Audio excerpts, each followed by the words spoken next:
This went on for over 20 years. We'll explain coming up.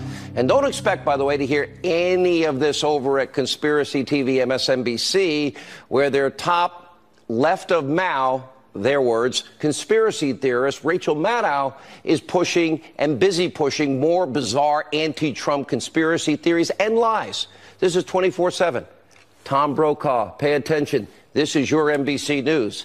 And last night's show, well, she broke another bombshell report because there's a secret recording from the House Intel Committee Chairman, Devin Nunes, where he warned about the consequences if Nancy Pelosi and the Democrats take back the House in November. The horror. He told the truth. And meanwhile, over at fake news CNN, yes, so-called reporter, BS artist Jim Acosta is basking in the anti-Trump limelight and appeared on Stephen Colbert's show last night. We'll show you the worst of the worst. Buckle up. Time for an important breaking news opening monologue. Levels of our government. Now, that's not the case in the rest of the news media. Let's take, for example, Conspiracy TV, MSNBC. You're going to love this tape. Now, this is not the case. They're more interested in pushing salacious rumors, lies, accusations. Tom Brokaw, you spent your entire career. This is your NBC News. And nowhere is this more true than their chief conspiracy theorist, Rachel Maddow.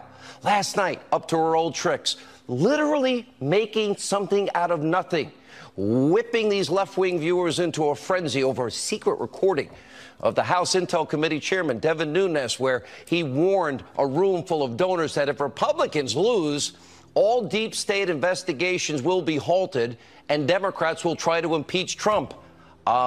We've been saying this literally every night on this program. They also, by the way, want open borders to eliminate ICE, keep Obamacare, and they want the crumbs back.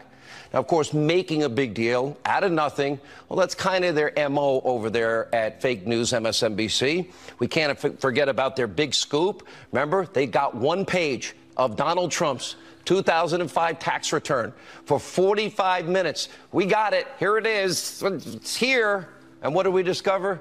He paid millions and millions and millions of dollars in taxes.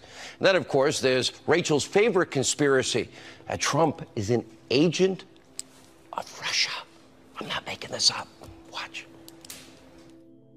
If the president did that today because he has some reason to serve that other country rather than our own, then a lot that has previously been inexplicable is now explicable. Is our president subordinate to a foreign power? Yeah. Does our president answer to a foreign government and a foreign leader? The worst case scenario that the president is a foreign agent suddenly feels very palpable. What would change the world is if, Russia was interfering in the election and they weren't doing it on their own and he was in on it. I mean, this guy is supposedly somebody who works at the Russian central bank. Why did the FSB give him a medal for his work? A medal of appreciation right after Donald Trump clinched the Republican nomination for president. He's a foreign agent. That's why he's being so tough on Putin, like Obama wasn't and Clinton wasn't. Now, if you think her fake, her overhype, so-called scoops, flat-out conspiracy theories, and well, think again. Take a look at this little wacky trip down conspiracy lane. I think you'll like it. Of course, Trump picked as his Secretary of State, not Mitt Romney, but out of nowhere, the Exxon CEO, Rex Tillerson, to whom Vladimir Putin had personally awarded the Russian Order of Friendship. Tillerson is someone who Trump had never met before the presidential election. He'd never had any dealings with. Where did he come up with that as a choice for his Secretary of State? The perception that the president may have ordered these strikes, in part because of scandal, will affect the impact and the effectiveness of these military strikes.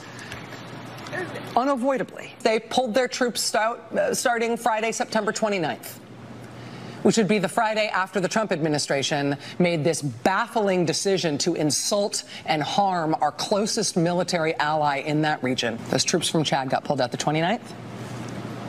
Well, right after that, that's when 4 U.S. Army soldiers got attacked by a large contingent of ISIS fighters in Niger. Venezuelans are enraged anew by this brand new FEC filing from the White House. Okay.